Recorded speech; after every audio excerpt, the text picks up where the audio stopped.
The city's daily COVID tally topped 10,000 today for the first time in nearly 3 months. 15 more COVID patients died.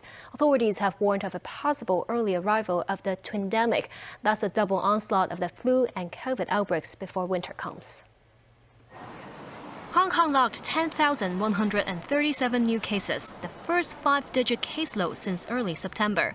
Among them, more than 9,500 are locally transmitted.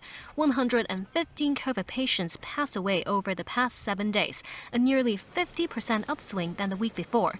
We observed that, the patient after having the COVID come to the hospital or seek medical advice is a bit delayed. We were very unhappy to see. The government's sewage monitoring data in the last 2 days also showed a spike in its level of COVID virus, nearing its peak during the 5th wave of outbreaks in early March.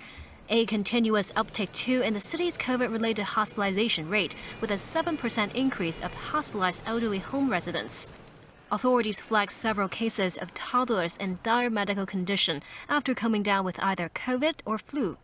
They include a single-jabbed 5-year-old boy, tested COVID positive on Monday. He developed brain edema in the small hours on Wednesday and is currently being treated in an intensive care unit. Another COVID-infected 22-month-old baby boy had a cardiac arrest after running a fever. Also, a 3-year-old boy who contracted influenza A on Wednesday is now in critical condition. Despite having taken the flu jab, the boy needs to use a ventilator and cardiotonic drugs to help with heart function. Authorities say that's likely because the boy only recently received the flu vaccine and it takes at least 2 weeks for antibodies to develop from the jab. While the city has not yet entered the flu season, authorities are worried there could be early flu outbreaks. As some countries in Europe as well as in North America, they have entered the winter influenza season. We have visitors coming from these places, so there is a chance that the influenza virus may enter our community.